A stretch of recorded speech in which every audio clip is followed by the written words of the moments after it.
What if the air you breathe suddenly became scarce? A chilling thought, isn't it?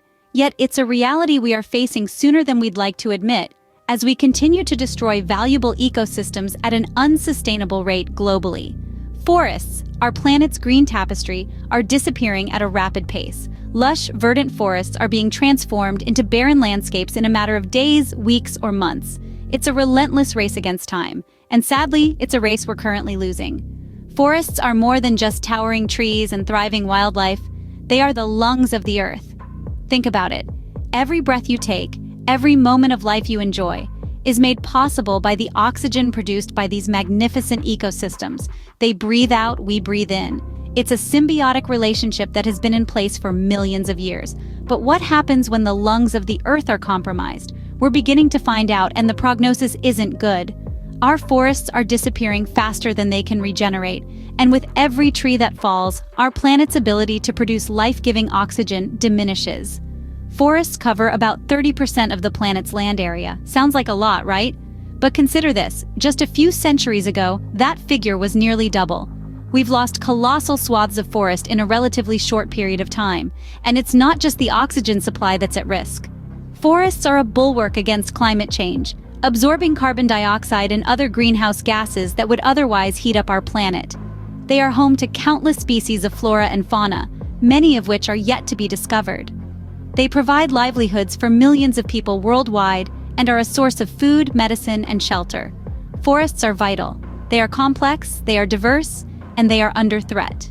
The state of our forests is a reflection of the state of our planet, and right now, it's a mirror we might be afraid to look into. Imagine a world without forests, a world struggling to breathe. It's a sobering thought, but it's one we must confront if we are to change the course of our planet's future. Numbers don't lie, and the figures surrounding deforestation are alarming. Every minute, we lose an area equivalent to 50 soccer fields of forest. That's 72,000 soccer fields every single day, and 26 million fields over the course of a year. This translates to almost 15 billion trees being cut down annually. Take a minute to think about that number. 15 billion trees. The scale of this destruction is so massive that it's hard to comprehend. To put it into perspective, if you were to lay all the trees cut down each year end to end, they would stretch around the Earth over 300 times. 300 times. Can you imagine? And this isn't a problem confined to a single region or country.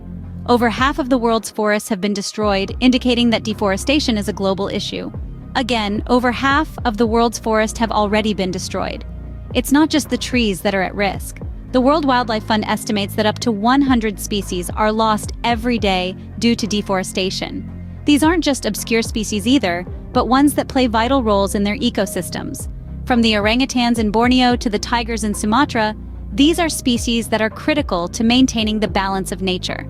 With each tree that falls, we're not just losing a plant.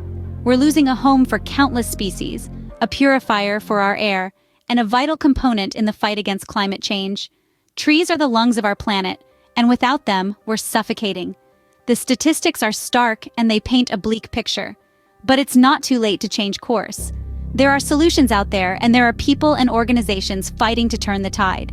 But they can't do it alone. It's up to all of us to take action, to raise our voices, and to demand change. These numbers represent a global crisis, one that affects every single one of us. Deforestation doesn't just hurt trees, it harms people and the environment too. Our planet is a complex web of life. Every strand, from the tiniest microorganism to the largest mammal, is intricately connected. When we remove one strand, in this case our forests, the entire web starts to unravel. Local communities and indigenous populations who depend on forests for their livelihoods are hit the hardest.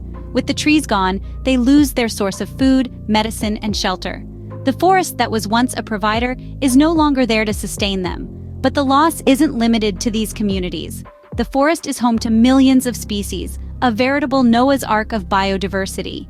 When the trees are cut down, these species lose their habitat. Many of them cannot survive the change. Extinction rates soar, and the balance of our ecosystems is thrown into chaos.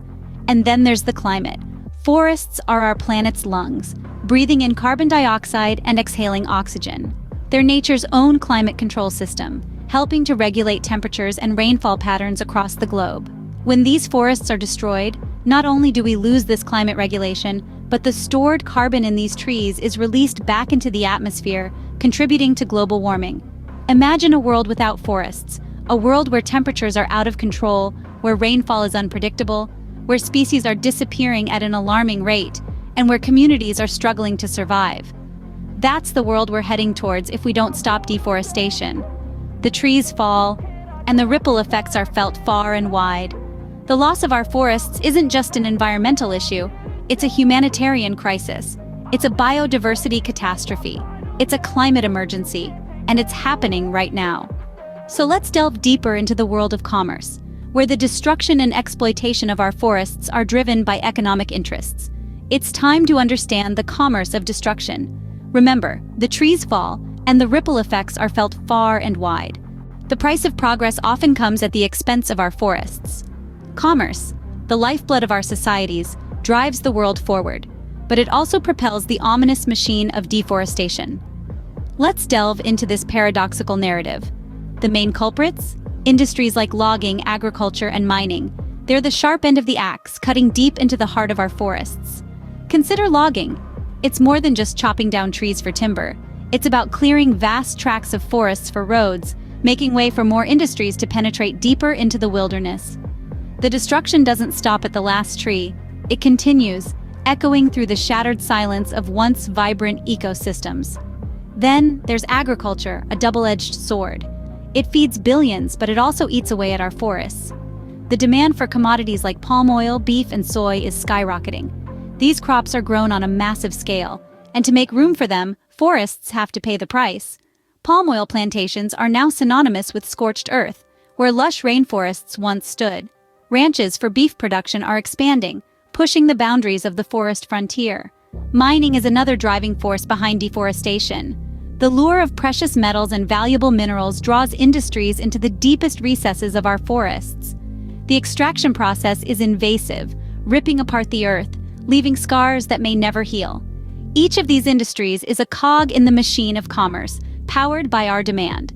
Every time we buy a product containing palm oil, every time we savor a steak, every time we marvel at a gold necklace, we are, in some way, contributing to the destruction of our forests. But let's be clear, this is not about pointing fingers. It's about understanding the intricate web of our choices and their impacts. It's about realizing that our consumer behavior, our demand for these products, is fueling this destructive cycle. It's about acknowledging that the price of progress shouldn't be the health of our planet. Our consumer choices are fueling this destructive cycle. Every one of us has a part to play in the fight against deforestation. This fight isn't just for activists or environmental scientists. It's for everyone who breathes air, drinks water, and enjoys the beauty of nature. It's for us, the everyday people, who can make a difference with our everyday choices. One of the most powerful things we can do is put our money where our mouth is. Support businesses that are committed to sustainable practices. These are companies that understand the value of our forests and are doing their part to protect them.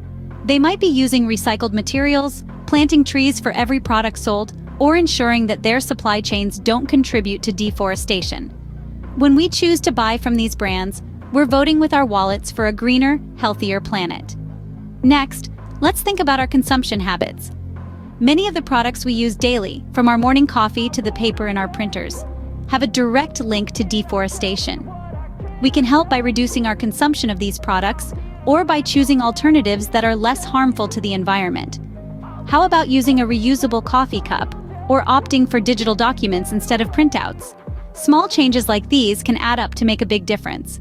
Finally, we can use our voices to advocate for forest conservation policies. This could be as simple as signing an online petition or as involved as lobbying your local representative. Remember, our leaders are there to represent us, and they need to hear from us that the protection of our forests is a priority. We all have a role to play in this fight. It's not just about the trees, it's about our future, our children's future, and the future of our planet. We are the custodians of these precious resources, and it's up to us to ensure they're still there for generations to come. The future of our forests is in our hands. Will you join the fight? I hope so, because it will take all of us doing our small part to save our planet. Thank you for watching, and please like and subscribe to our channel.